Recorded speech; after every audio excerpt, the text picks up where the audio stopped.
तुम्ही प्रश्नांच्या घरात राहताय, गुरूंच्या घरात राहत नाही, नवऱ्या बायकोच्या घरात राहत नाही. कल्पना करा, तुम्ही प्रश्नांच्या घरात राहताय आणि प्रश्न घेऊन मरताय. व्यक्ती घेऊन तुम्ही मरत नाही, प्रश्नाचं वलय घेऊन मरताय. आणि तोच प्रश्नाचं वलय पुन्हा जन्माला येताना जीवनारंभी पुन्हा ते उदय होतो. त्याला मी म्हणते खारं पाणी. म्हणून सांगितलं खारं पाणी जे आहे, त्या खाऱ्या पाण्यापेक्षा गोड पाणी जे आहे याचं तुमच्या जीवनाला गरज आहे. कारण नळाला पाणी जे येतं ते गोड पाणी येतं, खारं पाणी येत नाही.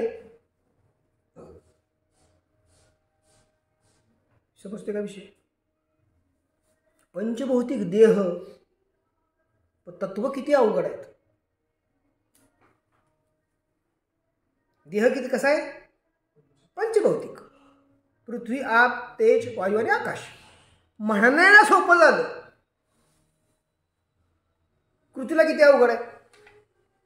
आता मी तुम्हाला सांगतो की ह्या 3 भाग जो पाणी आहे, त्या 3 भागातला एक भाग सुद्धा शुद्ध पाणी नाही. काय सांगतोय? अथांग समुद्र आहे. शुद्ध पाणी म्हणजे काय सांगता येईल तुम्हाला? अगदी सोप्या भाषेत सांगायचं झालं तर शुद्ध पाणी म्हणजे तुमच्या जीवनातलं पुण्य. काय सांगतोय? तुम्ही 1 अरब रुपये कमवले. काय कमवले? कोट म्हणत नाही, अरब म्हणतो. आणि तुम्हाला सांगितलं उद्यापासून पाणी मिळणार नाही, अरब रुपये खा. काय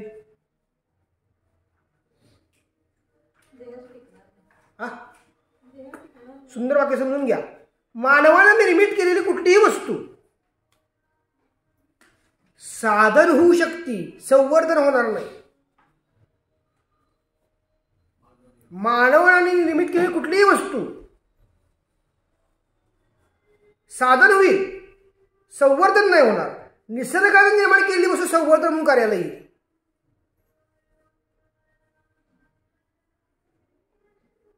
म्हणून 1 अरब रुपये जरी मिळाले तरी तुम्ही त्या अरब रुपयाचा वापर, तुमच्यापाशी जर पाणी नसेल तर तुम्ही जगू शकत नाही. आणि हे सत्य. म्हणून साधू संतांनी काय मागितलं परमेश्वराला? हेची दान दे गा देवा, तुझा विसर न व्हावा. पैसा नाही मागितला, सुख नाही मागितलं, तुझं फक्त स्मरण.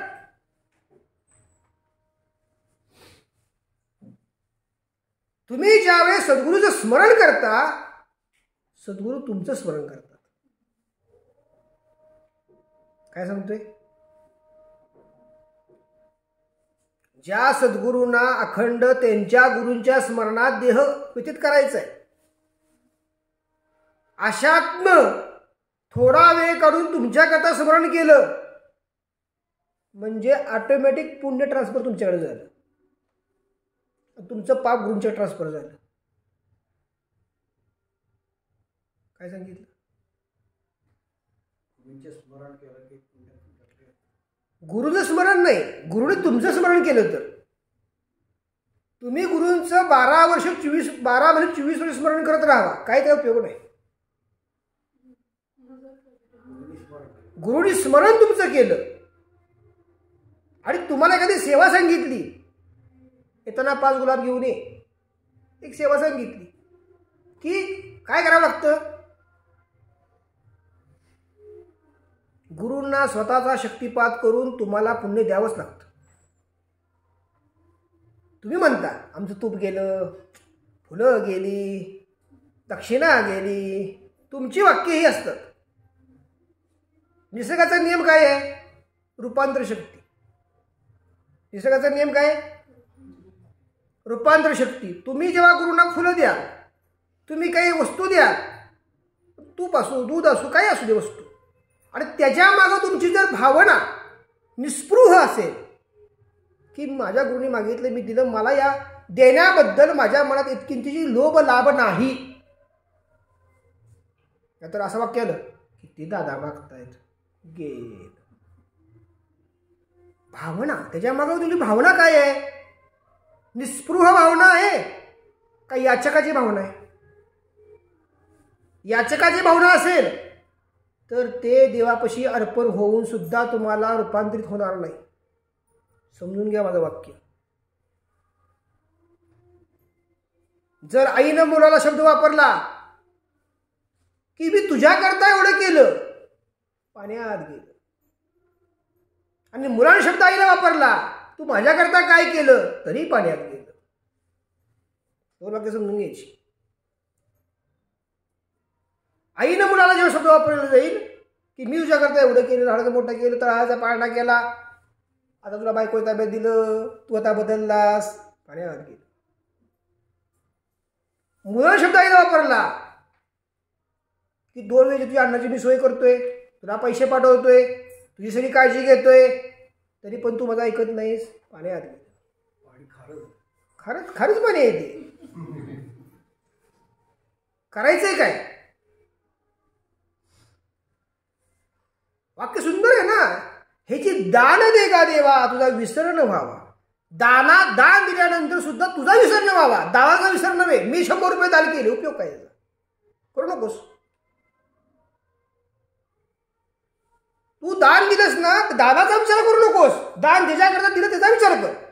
सद्गुरूंचा विचार कर, गुरूंचा विचार कर. तू माझा आहेस, दान माझं नाहीये, ते द्यायसाठीच आहे. दान हे द्यायसाठीच आहे. प्राप्ती गुरूंची करायची, प्राप्ती दानाची नाही करायची. याचक बनायचं नाही, मालक बनायचे. काय सांगतोय? आज तुम्ही समजून घ्या ना. तुमचा पगार 10 असेल, 20,000, 30,000 पगार असेल, त्या 30,000, 10,000, 20,000 पगारासाठी तुम्ही आज तुमची कुठल्या अवस्थेत तुम्ही पोचताय? आज बॉस मध्ये चपल्या पुस तयारी 10,000 साठी, 20,000 साठी. गुरुतत्वाला काय आहे? स्मरण मात्र आहे. नुसतं स्मरण केलं मला पाहिजे की मिळतं, त्याला काय करावं लागत नाही. का? तुम्हीही या पृथ्वीवरच राहताय, गुरुतत्व या पृथ्वीवरच राहतंय, पण तुम्हाला एवढे कष्ट का? आणि तो मात्र फक्त स्मरण नुसतं केलं. चहा पाहिजे आला, आणि तुम्ही स्मरण केलं चहा पाहिजे, दूध मिळत आहे. मग नवऱ्याने बायको म्हणायचं, अहो पिशवी दुधाची आणता का? तो म्हणतो माझे पाय दुखतायत, तू घेऊन ते येतेस का? कर्माचं रडगाणं कसं आहे बघा. काय सांगायचंय मला? किरण काय सांगायचंय मला? तुम्ही कर्मात का अडकलाय? तुम्हाला कर्म ते मान्य म्हणून अडकलाय. तुम्हाला तेच पाहिजे, तुमची अपेक्षाच ती आहे. बघा ना, 500 रुपये सोमवारच्या बाजाराला मिळाले ना, बस. कुठं गुरुवारचा, कुठं सोमवारचा असतो, कुठं शनिवारचा, बाजाराला मिळाले 500 रुपये बस. मग बाकीचं पुन्हा काही ॲड्रेस बघायची गरज नाही, फक्त बाजार. जरा बाजाराचं काम देतो, बाजार फक्त बघणार. सिलेंडरचं काम देतो, सिलेंडर फक्त बघणार. लाईटचं काम तो फक्त लाईट बघणार. महिन्यातनं देतो का तेवढंच असतं. लाईटचं फक्त पैसे आपल्याला भरायचे, आणि तो लाईटचे पैसे भरण्याकरता महिन्याला गोकत बसायचं. 10 तारखेला बिल आहे, 10 तारखेला बिल आहे, 10 तारखेला बिल आहे. कसलं बिल? लाईटचं बिल भरायचं. आठवड्याचा बाजार आहे, आठवड्याचा बाजार आहे, आठवड्याचा बाजार आहे. कसला आहे? आठवड्याचा बाजार आहे. दुधाचे पैसे कसले? दुधाचे पैसे द्यायचे. तुमच्या जीवनात तुम्ही जे करताय ते काम करताय. फक्त काय करताय? फक्त काम. तुमचं जीवन फक्त कामार्थी आहे, ईश्वरार्थी नाहीये. ईश्वरार्थी तुमचं जीवन कधी होईल? जीवन कळलं तर. काय सांगितलं? 10,000 रुपये महिना तुम्हाला जरी मिळाले तर प्रपंच कोण करतं? 10,000 रुपये प्रपंच करता का तुम्ही प्रपंच करता? हा, प्रपंच कोण करतं? तुम्ही करता का पैसे करतात? पैसे. मग तुम्ही काय करताय? हा, तू उद्या मेलास पण प्रपंच राहणार आहे का? दुसरं माध्यम. तुम्हाला असं वाटतं मी नाही म्हणजे सगळं थांबलं, असं काही नाही बाबा. पंतप्रधान गेला म्हणून जग थांबत नाही. हा पंतप्रधान आणि वाटत बघतात कधी मरतोय तो, दुसरं तयार.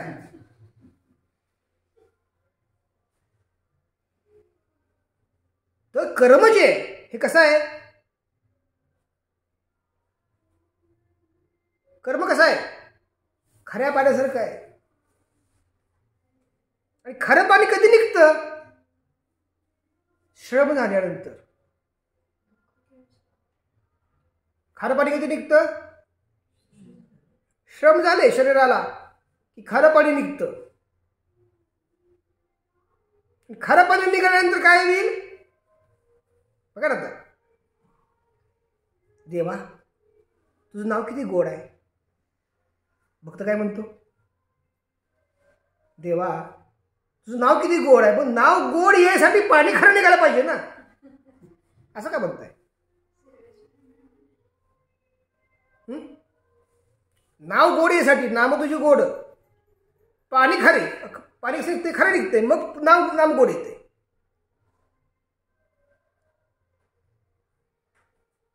पाणी गोड निघालं जर खरं निघालं नाही तर काय होईल? कर्माचा क्षय होणार नाही. कर्माचा क्षय होणार नाही. कर्माचा क्षय जर झाला नाही तर जीवनाचा वन जो पार्ट आहे तो निघून जाणार नाही.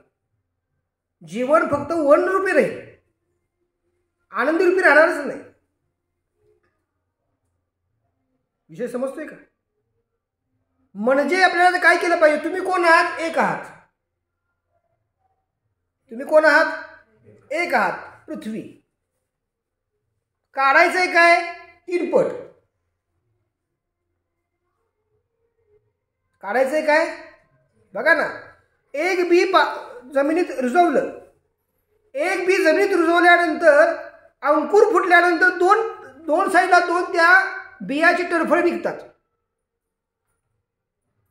2 बियाची टरफळ निघाली की मध्ये भरपूर अंकुर येतो.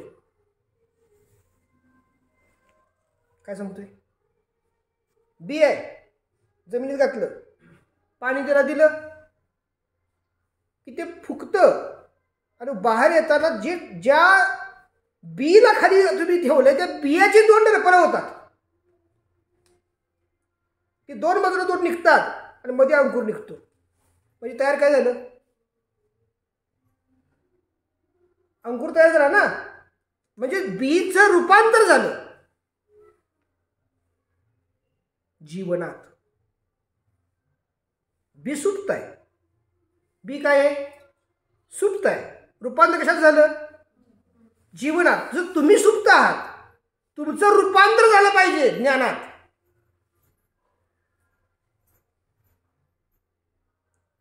समजतंय का? तुम्ही काय आहात? सुप्त. तुम्हाला काही कळत नाही. मी सांगितलं तुम्हाला. महिना कोण घालवतं? पैसा. धास्ती कुठली? पगाराची. अपेक्षा काय? बिलाची. कुठं आहे तुमची माया, ममता, प्रेम? काहीही नाही. व्यवहार फक्त सगळी चालू आहेत. 3 बाजूला काढल्यानंतर एक परत बाहेर पडणार आहे. गोड पाणी. बघा ना, निर्जर झरा शब्द काय आला? निर्जर झऱ्या. बघा झरा केवढीच आहे, पण झऱ्याचं जे गोड पाणी आहे सागराला ऐकत नाही. काय सांगतोय? झऱ्याचं गोड पाणी सागराला ऐकत नाही. म्हणजे सागराचं अफाट पाणी शरीरावर तुम्ही घ्याल, देहात नाही घेऊ शकत.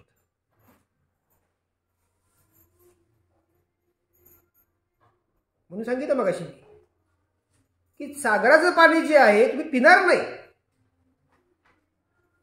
आंघोळ करा. बाह्य अंगाला तुम्ही आनंद मानता आणि अंतरांग दुखावलं गेले. काय सांगतोय? अंतरंग दुखावलं गेलं, बाह्य अंगाला आनंद मानता. बरोबर ना? बघा, सुगंध तुम्हाला येतोय का आतून? काय एखादी व्यक्ती रस्त्यावर चालली, झेन पावडर, पाऊंड्स पावडर, वास कुठला येतोय? पावडरचा वास. त्याचा स्प्रे मारला असेल कुठला तरी. त्या व्यक्तीचा सुगंध कुठे येतोय? काय सांगितलं? येतोय का सुगंध व्यक्तीचा? बघा ना, ज्ञानेश्वर माऊलींच्या तुम्ही दर्शनाला गेला, आळंदीला दर्शन घेऊन बाहेर आला, वास कुठला येईल? वास कुठला येईल?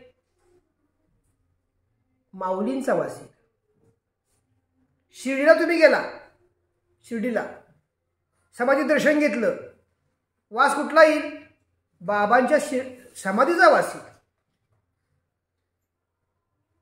गिरनारला तुम्ही गेला, दत्तगुरूंच्या पादुका दर्शन घेतलं, वास गिरनारच्या पादुकांचा वास येईल. तिथं कुठल्याही तुम्हाला परफ्यूमचा वास येणार नाही. लक्षात आलं का? पावडरचा वास येणार नाही. सत्य तत्व. काय सांगतोय? सत्य तत्व. सत्य तत्व. तुमच्या देहा वास कुठला येतोय? परफ्यूम आणि पावडर. काय सांगा बरं? कारण तुम्ही निर्जीव आहात. कसे आहात? तुम्ही सजीव आहात का? सजीव असाल तर काय होईल? तुमच्या देहाचा वास सुगंध येईल. काय सांगते? अहो, एक काळ असा होता आमचा, मी लहान होतो, असं वाटायचं बाबा असावेत, आजोबा असावेत, जवळ आजी असावी. सहवासाची भुके होतो आम्ही. सहवास हे मोठं आम्हाला शस्त्रास्त्र वाटायचं. झोपता करता लोहरी द्यावी आजीनं मांडीवर घ्यावं वाटायचं. आजची मुलं बघा, मोबाईल घेऊन कोपऱ्यात जाऊन मस्त. जन्माला आलेलं लहान मूल सुद्धा आज त्याला बाप नको आहे, आई नको आहे, त्याला मोबाईल पाहिजे. आणि तो काय बघतो हे तरी बघताच कामा नाही, नाही तो वर्ण आबा खाली पडणार.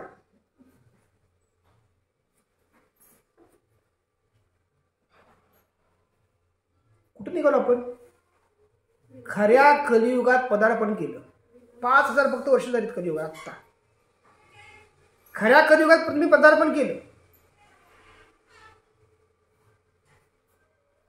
तुम्हाला वाटतंय का की बाबांचा सहवास असू देत, आईचा सहवास असू देत, कुटुंबात जरा बोलूया, बसूया, एकमेकांच्या जरा विचारामध्ये आपण थांबूया? वाटतंय का?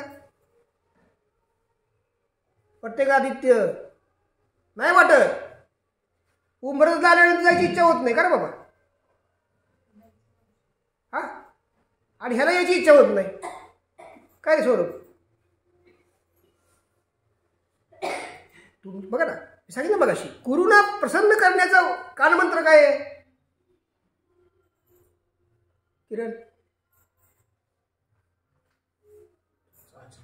तुमचं आचरण. तुम्ही काय आणताय, मला काय काय घेण्यात आहे. आणि एक सुंदर वाक्य सांगतो, तुम्ही जे आणता ना हे अपेक्षेपोटीच आणता. काय सांगतोय?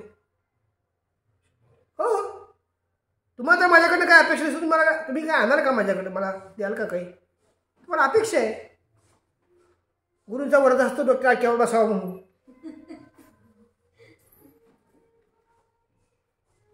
आणि माझं शास्त्र असं की जो आणतो मी तसं घेत नाही, आणि जो आणतो त्याला मागतो. माझं गणित कसं आहे? जो आणतो त्याचं मी घेत नाही आणि जो देत नाही त्याला मागतो, म्हणजे गुरु. आई काय करते, जे आणलं ते असू दे बाबा. शेजारचं कोंबडा आणलंस का, असू दे बाबा. आडं चुरून आणलंस का, असू दे बाबा. फुलं चुरून आणलीस का, असू दे बाबा. आई म्हणणार काय, असू दे. गुरु काय म्हणणार, जे आणले ते नको, नको ते पाहिजे, म्हणजे गुरु. तुम्ही गुरु परंपरा काढून बघा आजपर्यंत. शिष्याला जे आणलं ते गुरुने कधी मान्य केलं नाही, आणि गुरुने जे मागितलं ते शिष्याला आणायला काय झालं, शिष्याला पेंबीच्या देतापासून पळायला लागले, तेव्हा ते त्याला मिळालं. धन असणाऱ्याला धन मागायचं नाही, कष्ट करायला सांगायचं. कष्ट करणाऱ्याला म्हणायचं कष्ट करू नको, धन दे.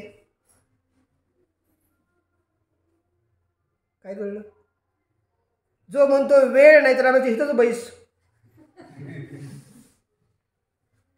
आणि जो म्हणतो पुष्कळ वेळ आहे तर आम्ही माझ्यापाशी येऊ नकोस, त्याला गुरु म्हणायचं.